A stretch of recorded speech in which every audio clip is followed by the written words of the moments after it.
కృపా సత్య సంపూర్ణమైన దేవానికి వందములు స్తోత్రం తండ్రి. హల్లెలూయా హల్లెలూయా హల్లెలూయా హల్లెలూయా. స్తుతికరుడా స్తోత్రహరుడా సర్వలోక రక్షకుడు అయిన దేవానికి వందములు స్తోత్రమైన రాత్రి కాలంలో ప్రభునైనా నీకు వందములు స్తోత్రమైన నీ సన్నిధిలో నిలిచి ఉండగా ప్రభునైనా ఈ యొక్క శ్రమ దినంలో ప్రభునైనా ఈ యొక్క ఉపవాస కొడుకుల ప్రభానికి వందములు స్తోత్ర. రాత్రి కాలంలోనైనా నీ సన్నిధిలో మోకరించి ఉండగానైనా మాతో మాట్లాడే దేవుడు మహిమగల దేవుడు ప్రభు నేను కొద్దిసేపు వాక్యం జ్ఞానం చేసిన కృపగా మాకు అనుగ్రహించమని, పరిశుద్ధమైన వాక్యంలో నిలిచి ఉండే విధంగా అర్థం చేసిన కృప కూడా మాకు అనుగ్రహించమని, వింటున్న బిడ్డలు అందరూ జ్ఞాపకం చేసుకున్నప్పుడు నీ కృపలో నింపడ సహాయం చేసేయమని, మీరే బలపరచమని యేసయ్య యొక్క నామములో అడివేకొనిస్తున్నాం తండ్రి. ఈరోజు మనం వాక్యం జ్ఞాపకం చేసుకున్నాం. లేవీకాండంలో 19వ అధ్యాయంలో మొదటి చూసినా జ్ఞాపకం చేసుకుందాం. 5 వచనాలు. మరియు యెహోవా మోషేకు ఇలాగు సెలవిచ్చెను, ఇశ్రాయేలీయుల సర్వ సమాజములో ఇట్లు చెప్పుము, మీరు పరిశుద్ధులై ఉండవలెను, మీ దేవుడినైన యెహోవా నగు నేను పరిశుద్ధుడనై ఉన్నాను. మీలో ప్రతి వాడును తన తల్లికి తన తండ్రికి భయపడవలెను, నేను నియమించిన విశ్రాంతి దినములను ఆచరింపవలెను. నేను మీ దేవుడైన యెహోవాను. మీరు వ్యర్థమైన దేవతల తట్టు తిరగకూడదు. మీరు పోత విగ్రహములను చేసుకొనకూడదు. నేను మీ దేవుడినైన యెహోవాను. మీరు యెహోవాకు సమాధాన బలి అర్పించినప్పుడు అది అంగీకరించినట్లుగా అర్పింపవలెను. హల్లెలూయా. ఎందుకంటే మన దేవుడు ఎవరు? పరిశుద్ధుడండి, అత్యంత పరిశుద్ధుడు. ఎందుకంటే మన నిన్నటి వరకు కూడా మన దేవుడు ఎటువంటి వారో, ఆయన ఏం క్రియలు చేస్తారో, ఎలా నడిపిస్తారో అన్నీ తెలుసుకున్నామండి. ఈరోజు ప్రభువు ఏం చెప్తున్నారు? నేను పరిశుద్ధుని కాబట్టి నా నామములో పిలువబడిన మీరు పరిశుద్ధులై ఉండుడి. ఎందుకంటే తాను ఎంత పరిశుద్ధుడో అదే విధంగా మనువు కూడా ఉండి ఆయనతో నడవాలని దేవుని చిత్తం అండి. అది ఇప్పుడు దేవుడు కోరుకునేదేనండి. నేను పరిశుద్ధుని అన్నాను కనుక మీరును పరిశుద్ధులై ఉండవలెను, మీ దేవుడైన యెహోవా నగు నేను పరిశుద్ధుడినై ఉన్నాను. ఎందుకంటే దేవుడు మనతో నడుస్తారండి. ఆయన మనతో నడుస్తున్నప్పుడు మనం కూడా ఆయనతో నడుస్తాం. ఆయనతో నడుస్తున్నప్పుడు మనలోనూ దేవుడితో నడుస్తున్నప్పుడు మనం చాలా జాగ్రత్త కలిగి ఉండే. ఏ విధంగా ఉండాలి? ఆయన పరిశుద్ధంగా ఉన్నారు, మనం కూడా పరిశుద్ధంగా ఉండి ఆయనకి భయపడుతూ ఆయనకు లోబడి ఆయనతో మనం ప్రయాణం చేసేవారునే ఉండాలి. కానీ ఆయన మన పక్కన ఉన్నారని గుర్తించుకుని మనం ఏం చేయాలి?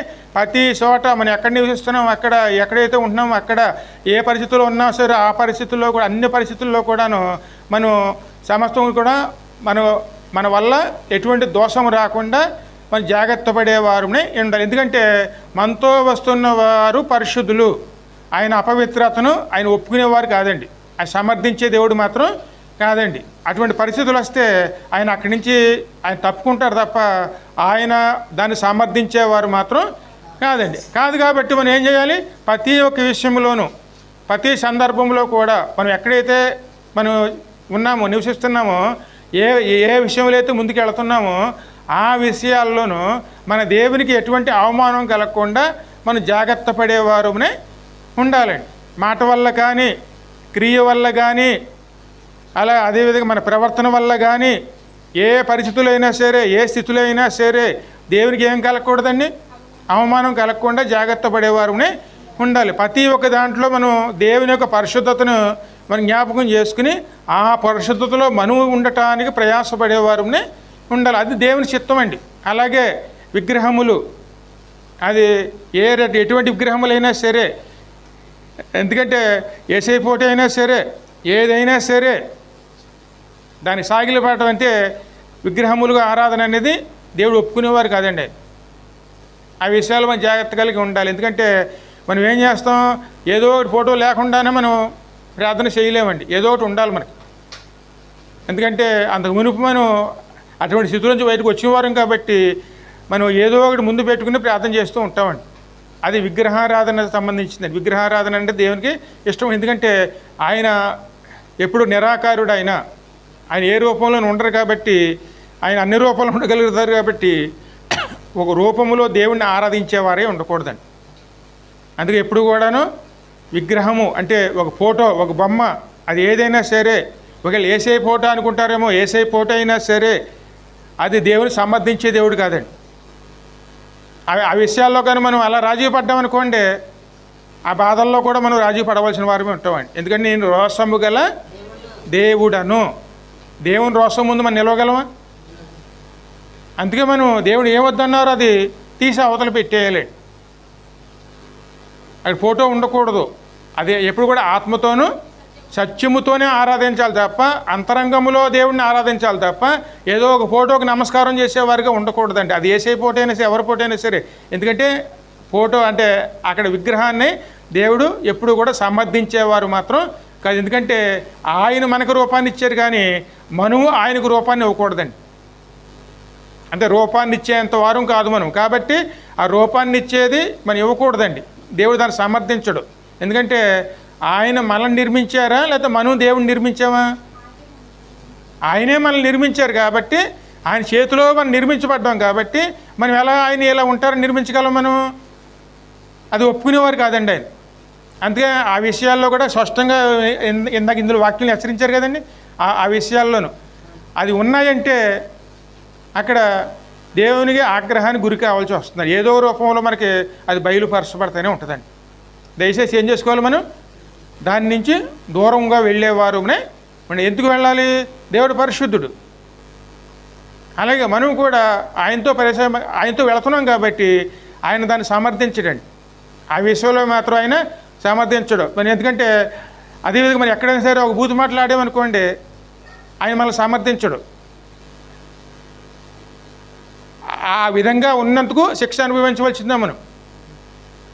అదేవిధంగా ఒకటి మోసం చేసామనుకోండి, ఆ విషయంలో మనం సమర్థించడు. ఆ విషయంలో రావాల్సిన శిక్ష మనం అనుభవించవలసిందే. ఏదైనా సరే దేవునికి వ్యతిరేకమైన చేసినప్పుడు ఆ శిక్ష ఖచ్చితంగాను మనం అనుభవించవలసిందే. అది తీసుకొచ్చేది ఎవరు? దేవుడే తీసుకొస్తాడు. ఖచ్చితంగా మన చేత అనుభవింపజేస్తారని. ఆ సమయంలో దేవుని సహాయం రాదండి. ఎందుకంటే సమర్థించే దేవుడు మాత్రం కాదు. అందుకే ఆయన నేను పరిశుద్ధుని కాబట్టి మీరును పరిశుద్ధులుగా ఉండుగోరిరి. ఇంకా మన జాగ్రత్తగా మనం ఆలోచిస్తే ఆ మాట కొరింథీయులకు రాసిన పత్రిక చూడమ్మా, 2 కొరింథీయులు 6:14.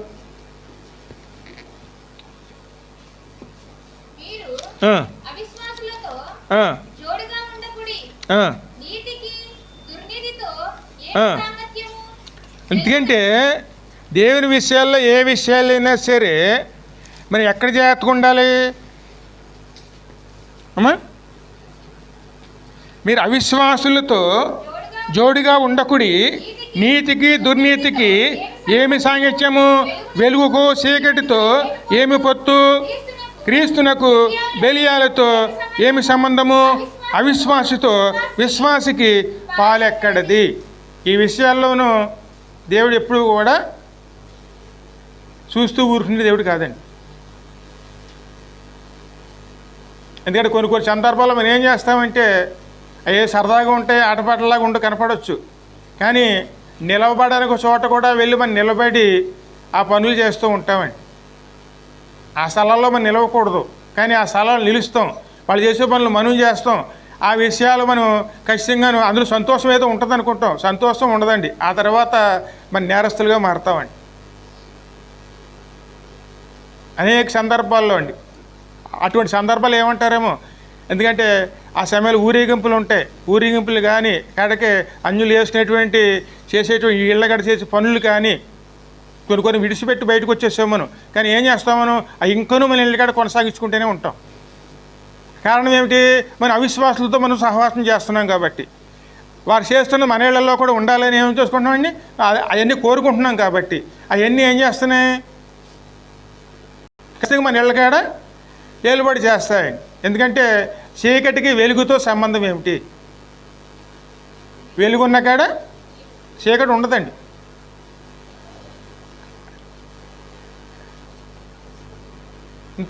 ఇంతకు చీకటి అంటే ఏమిటండి అమ్మా? చీకటి అంటే పాపమే. పాపం క్రీస్తుతో సంబంధం ఏమిటి? క్రీస్తు అంటే వెలుగు.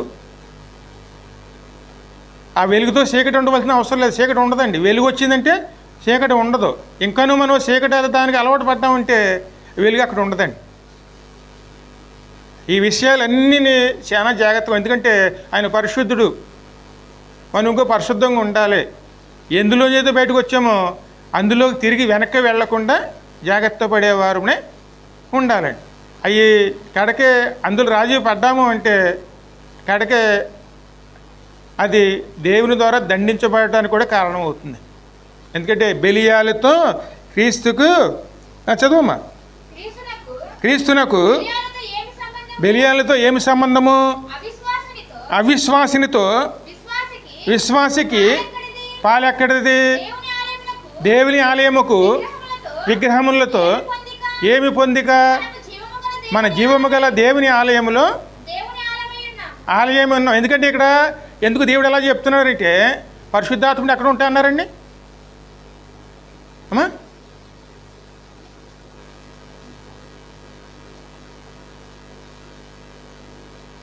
ఎందుకంటే పరిశుద్ధాత్మ ఎక్కడ ఉంటారు? మనలోనే ఆయన ఉన్నప్పుడు, ఆయన ఉన్నారన్న సంగతి మన పక్కన పెట్టి మన కేవలం అవిశ్వాస దగ్గర వెళ్ళి కూర్చుని అవిశ్వాసం మాటలు మాట్లాడుకుంటూ కూర్చుంటే మళ్ళీ మనలోనే పరిశుద్ధాత్మ ఎలా అంగీకరిస్తారండి అమ్మా?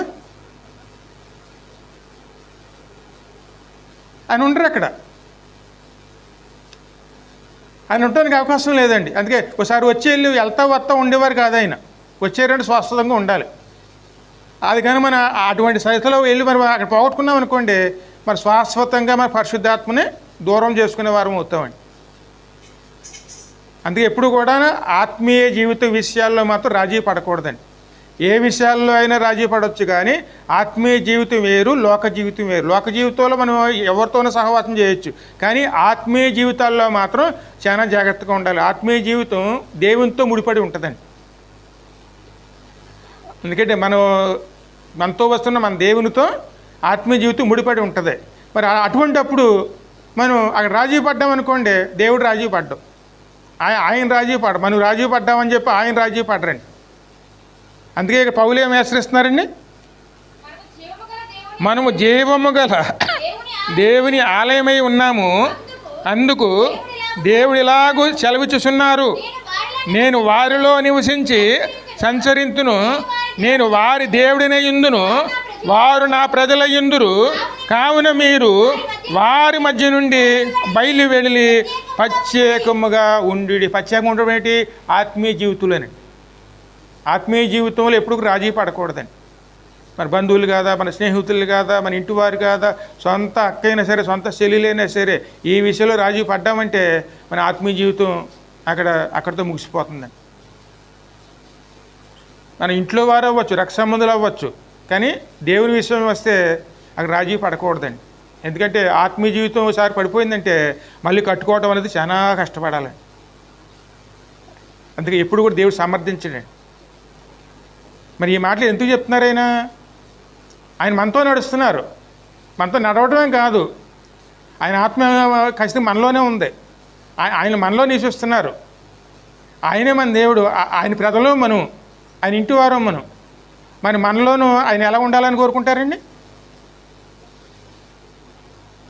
అందుకే ఈ విషయాల్లో మనం చాలా జాగ్రత్త కలిగే వారమే ఉండాలి. ఇంకో మాట కూడా చెప్పారు, తల్లిదండ్రులను, ఇందాక చదివిన వాక్యంలో ఉంటుందండి, తల్లిదండ్రులను అమ్మా మీలో ప్రతివాడును తన తల్లికి తన తండ్రికి భయపడవలెను. తన తల్లికి తన తండ్రికి భయపడవలెను. తల్లిదండ్రులు కనపరచలేని వాడు దేవుడిని ఎలా కనపరచగలడండి? అదే ఆత్మీయ జీవితం, తల్లి అంటే సంఘము, అదే తండ్రి ఆత్మీయ దేవుడు. సంఘానికి భయపడాలి, అదేవిధంగా దేవునికి భయపడాలి, అదే ఇంటికి తల్లిదండ్రులకు భయపడాలి. అదేవిధంగా దేవుని ఏమైంది ఎప్పుడు కూడా భయభక్తులు కలిగి ఆయన మనలో ఉన్నారన్న విషయాన్ని జ్ఞాపకం చేసుకుంటూ మనం జాగ్రత్తగా ఉండేవారునే ఉండాలి. ఎందుకంటే ఒక్కోసారి మనం చేసే పనులు అన్యులు కూడా వేలెత్తి చూపే విధంగా కనపడుతున్నాయి.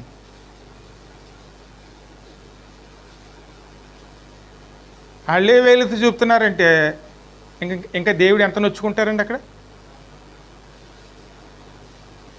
ఆ విషయంలో మనం రాజీ పడతాం, కానీ దేవుడు రాజీ పడ్డాడు. ఈ విషయాల్లో చాలా జాగ్రత్తగా కొన్ని వదులుకోవటం వల్ల బాధ కూడా రావచ్చు. కానీ ఇక్కడ తాత్కాలికంగా వచ్చే బాధ కోసం శాశ్వత బాధపడడానికి సిద్ధపడకూడదండి. ఎందుకంటే దేవుడు లేకపోతే ఏమవుతుంది?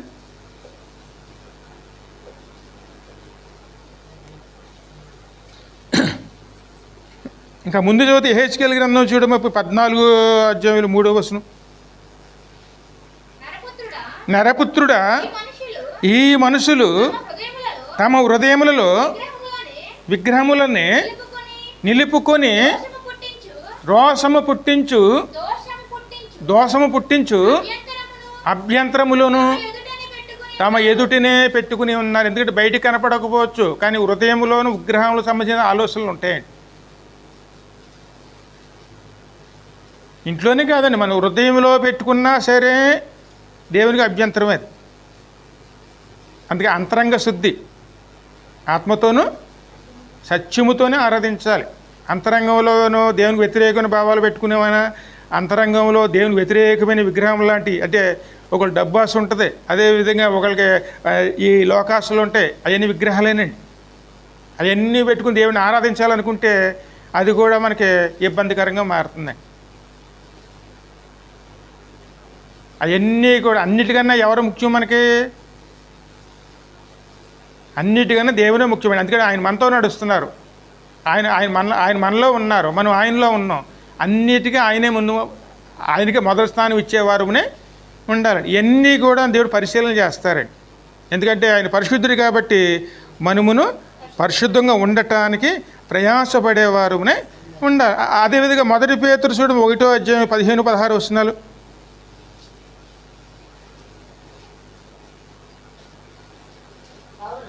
కావున నేను పరిశుద్ధుడై ఉన్నాను కనుక మీరును పరిశుద్ధులై ఉండుడి అని రాయబడి ఉన్నది. కాగా మీరు విధేయులైన పిల్లలై మీ పూర్వపు అజ్ఞాన దశలో మీకున్న ఆశలను అనుసరించి ప్రవర్తింపక మిమ్ములను పిలిచినవాడు పరిశుద్ధుడై ఉన్న ప్రకారమును మీరును సమస్త ప్రవర్తన యందును పరిశుద్ధులైయుండుడి. పక్షపాతము లేకుండా క్రియలను బట్టి ప్రతి వానిని తీర్పు తీర్చువాడు తండ్రి అని మీరాయనకు ప్రార్థన చేయుచున్నారు. గనుక మీరు పరదేశులై ఉన్నంతకాలము భయముతో గడుపుడి. పితృపారంపరమైన మీ వ్యర్థ ప్రవర్తన విడిచిపెట్టినట్లుగా వెండి బంగారముల వంటి క్షయ వస్తువుల చేత మీరు విమోచించబడలేదు గాని అమూల్యమైన రక్తము చేత, అనగా నిర్దోషమును నిష్కళంకమునగు గొర్రె పిల్ల వంటి క్రీస్తు రక్తము చేత విమోచించబడుతురని మీరు ఎదుగుదురు కదా. ఎన్ని విషయాల్లో కూడా ఖచ్చితంగాను ముక్కు సూటితనంగా ఉండాలి. ఎందుకంటే మన దేవుడు ఎవరు? పరిశుద్ధుడు. పరిశుద్ధత లేకుండా దేవుడిని చూడలేమండి. దేవుణ్ణి చూడలేని వారు మనం మరి దేవునితో ఎలా నడవగలుగుతామండి? అది ఖచ్చితంగా మనతో నడుస్తారండి. మరి ఆయన మనతో నడుస్తున్నప్పుడు అపరిశుద్ధమైనది మనం పట్టుకు ముందుకు వెళుతుంటే ఆయన మనతో ఎలా సహవాసం చేయగలుగుతారు? ఆ మాట మీరు ఆమోసు గ్రంథం చూడమ్మా 3:3.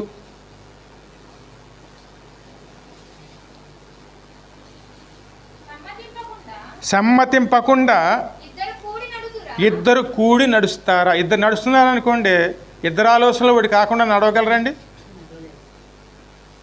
ఆ రకంగా ఎంత దూరం నడవగలరు? అంటే అంటే నాదొక అభిప్రాయం, ఆయనదొక అభిప్రాయం అయితే ఆ ప్రయాణం ఎంతవరకు వెళ్తుందండి అమ్మా?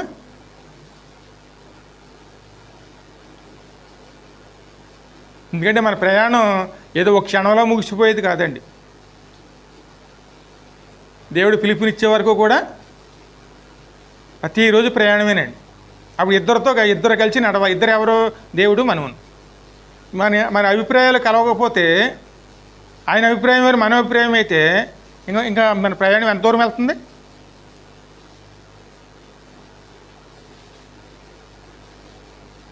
అందుకే ఎప్పుడు ఈ విషయాల్లో రాజీ పడకూడదండి.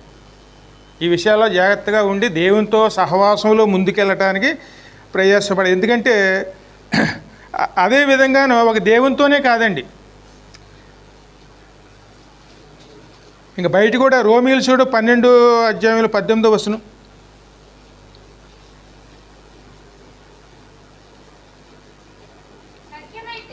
సైక్యమైతే నీ చేతనైనంత మట్టుకు సమస్త మనుషులతో ఎలా ఉండాలి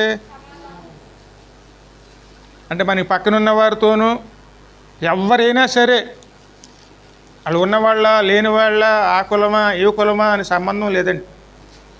చేతనైతే సమస్త మనుషులతో సమాధానము కలిగి యుండిడి.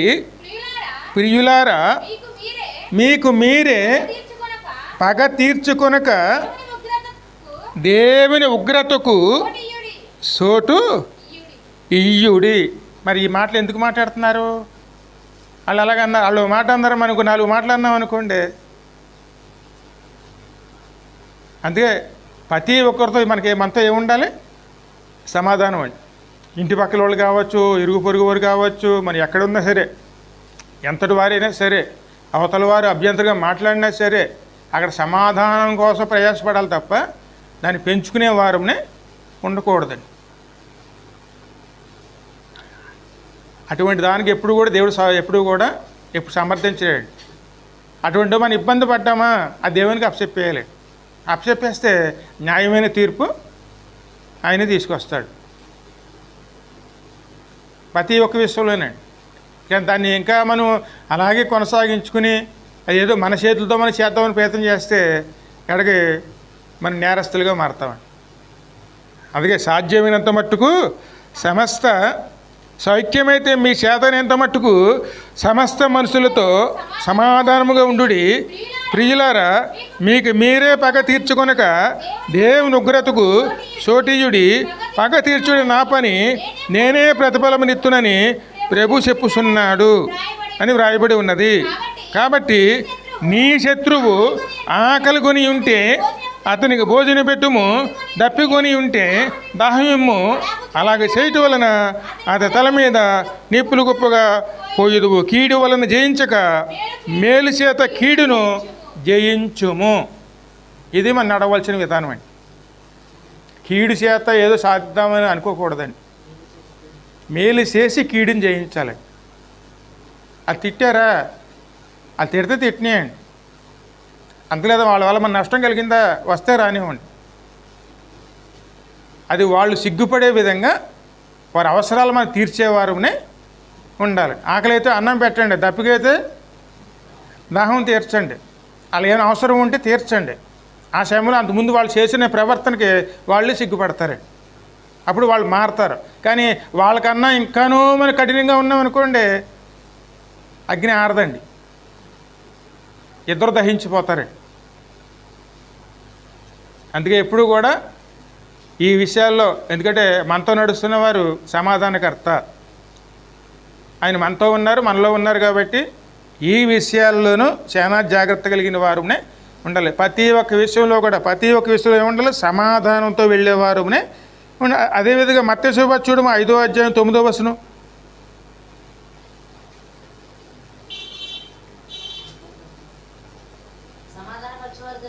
సమాధానపరచువారు ధన్యులు, వారు దేవుని కుమారులు అనబడుదురు.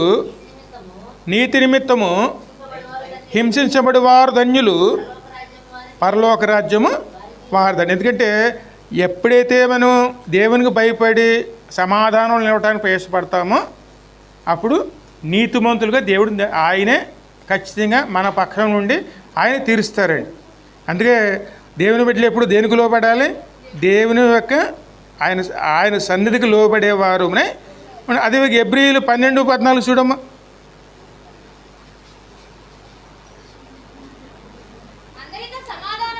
అందరితో సమాధానమును పరిశుద్ధతయు కలిగి ఉండుటకు ప్రయత్నించుడి.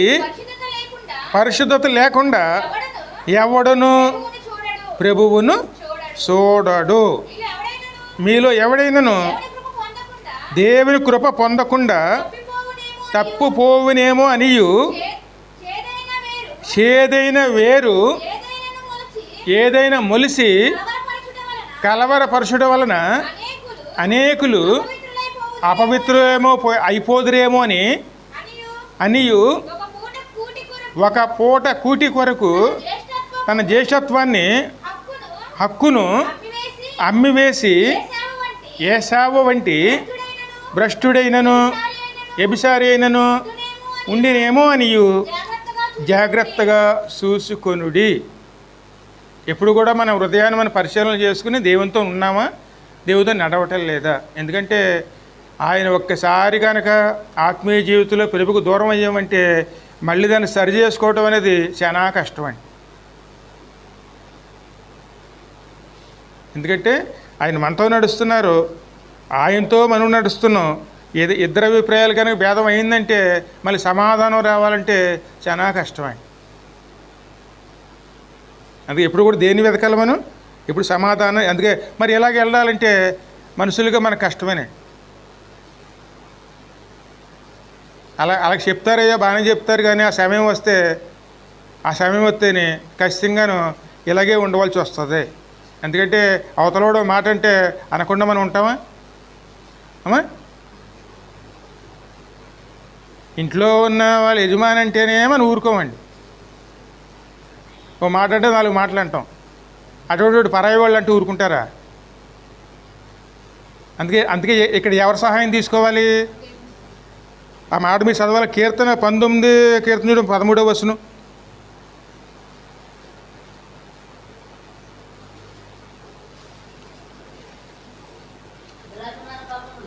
దురాభిమాని పాపములలో పడకుండా నీ సేవకుని ఆపుము. ఎందుకంటే ఆ పాపం ఎటువంటిది? ఆత్మాభిమానం దెబ్బతిన్నదని చెప్పి మనం ఏం చేస్తాం? అటువంటి పాపములో పడకుండా నీ సేవకుణ్ణి ఆపుము, వాటిని నన్ను ఏలనీయకము. అప్పుడు నేను యథార్థవంతుడినై అధిక ద్రోహము చేయకుండా నిందారహితుడు నగుదును. దేవుని సహాయం తీసుకోకపోతే జయించడం అనేది కష్టం అండి. ఆయన సలహా తీసుకోవాలి, ఆయన చేత మనం నడిపించబడాలి. ఖచ్చితంగా దేవుని ప్రార్థించి అడిగేవారమే ఉండే. ఎందుకంటే ఇటువంటి పరిస్థితులు ఖచ్చితంగా వస్తాయండి. అటువంటిప్పుడు దేవుని సహాయం తీసుకుని ఆ పరిస్థితిలోంచి మనం ఖచ్చితంగా మనం బయటపడే విధంగా దేవుని సహాయం కోరుకునేవారునే దేవుని సహాయం కోరుకున్నాం అనుకోండి, ఈ పరిస్థితి ఎవరు ఇడిపిస్తారు మనల్ని? ఆయన ఇడిపిస్తారండి. ఆయన మీద అనుకుంటే ఇటువంటి పరిస్థితుల్లోనూ ఆయన. అందుకే ఎప్పుడు మా చేతులు ఏముండాలి? వాక్యం పట్టుకుని దేవుని సహాయంతో ముందుకెళ్ళేవారునే ఆ మాట ఫిలిప్పీలు 2:13-15 వచనాలు. ఎందుకనగా అమ్మా మీరు నిశ్చయించుటకును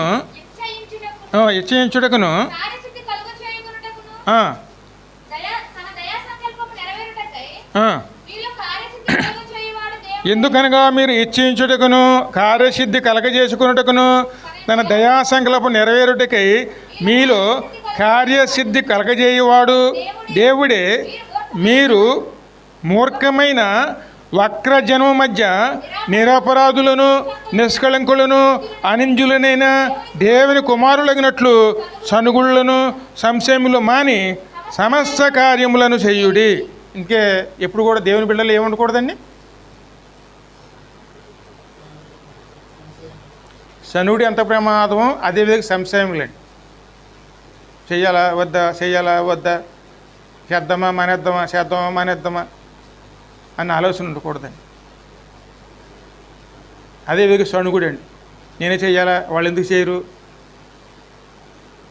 ఈ రెండు మనలో ఉన్నాయనుకోండి, దేవుని కార్యాల్లో ఎప్పుడు మన పాల్గొంది రాదండి. మన ద్వారా జరగవలసిన పని ఇంకొక ద్వారా జరుగుతుందండి. ఎప్పుడు మన మీద దేవుడు కుమారులైన మన మీద నిందపడటం దేవునికి అవమానం అండి. అదేవిధంగాను ఇప్పుడు దేవుని కుమారుల బిడ్డల మీద ఎప్పుడైనా సరే ఏ కళంకమైనా కనపడితే అది దేవునికి అవమానం అండి.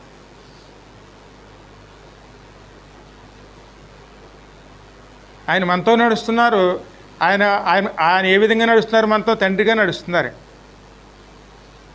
అప్పుడు తన పిల్లల మీద ఎవరు నింద వేసి కనపడితే ఆ నింద వల్ల ఎవరికి అవమానం అండి? దేవునికి అవమానం అండి. అదేవిధంగా మన మీద ఏ కళంకమన్నా కనపడింది అనుకోండి, అది ఆ సమయంలో ఎవరికి అవమానం? దేవునికి అవమానం అండి. అందుకే మన చేతిలో ఏముండాలి? వాక్యం. ఆ వాక్యాన్ని పెట్టుకుని ఖచ్చితంగా దాన్ని ముందుకు వెళుతున్న వారునే ఉండాలండి. చదువు ఇంకను.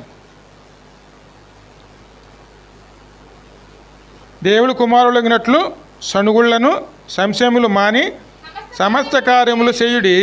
అట్టి జనము మధ్యన మీరు జీవవాక్యమును పట్టుకుని లోకమందు జ్యోతుల వలె కనబడుతున్నారు. లోకంలో జ్యోతులు అంటే ఎవరు?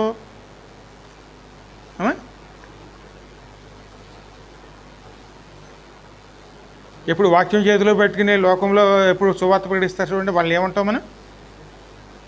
వాళ్ళ దేవుడు ఏమంటారంటే ఆకాశంలోని నక్షత్రాలతో పోలుస్తారండి. ఆకాశంలో నక్షత్రాలు మరుగై ఉంటాయండి, ఆ విధంగా దేవుడు చూస్తాడండి. ఇప్పుడు జీవవాక్యం చేతిలో పెట్టుకుని మన లోక సంచారం చేస్తే, దేవునితో సంచారం చేస్తే ఖచ్చితంగా మన ఆ సమయం ఎలా కనపడతామండి? అమ్మా, జ్యోతుల వలె కనబడుతున్నారు. అందువలన నేను వ్యర్థంగా పరిగెట్టలేదనియు, నేను పడిన కష్టము నిస్పృహ కాలేదనియు క్రీస్తు దినమున నాకు అతిశయ కారణం అగ్గును. ఎందుకంటే రేపు పొద్దున తీర్పు రోజున ఖచ్చితంగాను మిమ్మల్ని నడిపించిన నాయకుడు సంతోషపడతాడు. అయ్యో, వీళ్ళందరినీ దేవుని దగ్గర నడిపించుకోగలిగాను అంటే రేపు పొద్దున్న అందరు నిలవలసిన స్థానం ఆ సమయం వస్తుందండి. ఆ సమయంలోనూ ఖచ్చితంగా మనం ఎక్కడ ఉండాలి? అక్కడ ఉండాలంటే మనల్ని ఎవరు నడిపించాలండి? దేవుడేనండి. అందుకే మనం ఎప్పుడు కూడా ప్రతి ఒక్క విషయంలోనూ నిందారహితులుగా ఉండాలి. ఎందుకంటే ఖచ్చితంగా మనలో ఏముండకూడదంటే మన పొరుగు వాళ్ళ విషయాల్లో కానీ, ఇటువంటి విషయాల్లో కానీ, తప్పుడు సాక్ష్యాలు కానీ, అదేవిధంగాను చెప్పుడు మాటలు వినటం కానీ, చెప్పుడు మాటలు చెప్పడం కానీ, ఇటువంటి స్వభావాలు మనలో ఉంటే ఏం చేయాలి? దాన్ని తీసి అవతల పడేసేవారునే ఉండాలి. ఇటువంటి ఏవి కూడా ఆయన ఆత్మ ఉండటానికి అవకాశం ఉండదండి. ఇటువంటి విషయాల్లో దేవుడు ఎప్పుడు కూడా వీడించేవాడు, ఎప్పుడూ కూడా అటువంటి విషయాల్లో దేవుడు రాజీ పడే దేవుడు మాత్రం కాదండి. అలాగే మరొకటి అండి, సోదులు చెప్పించుకోవడం కానీ ఇటువంటి ఏమైనా ఉన్నాయంటే పరిశుద్ధాత్మక అక్కడ ఇంక స్థానం లేనట్టేనండి. ఎందుకంటే అక్కడ ఉండేది ఎవరు ఉంటారు? అక్కడ ఉండి దురాత్మ అండి. ఇటువంటి ఇక్కడ ఎందుకు జ్ఞాపకం చేస్తున్నాడు? ఆయన మనతో ఉంటున్నారు కాబట్టి, మనం ఆయనతో ఉంటున్నాం కాబట్టి, ఇటువంటి ఎక్కడైనా సరే పొరపాటున మనకు కనపడితే వీటిని దూరంగా వెళ్ళటానికి దేవుడి వాక్యం మనకు అవసరమండి. ఆ వాక్యాన్ని బట్టి ఏం చేసుకోవాలి? మనం వెంటనే దాన్ని తప్పించుకునే వారమునే ఉండాలి. తప్పించుకున్నాం అనుకోండి, ఖచ్చితంగాను దేవునితో నడిచేవారు. దేవుడు మనతో నడిస్తే, మనం దేవునితో నడిస్తే ఇంక సాతాను యొక్క చోటు ఎక్కడ ఉంటుందండి? అమ్మా, ఏనాడు సాతాను మన దగ్గరికి వస్తుందా? ఏనాడు రాదండి. ఓకే, ప్రార్థన చేసుకుందాం.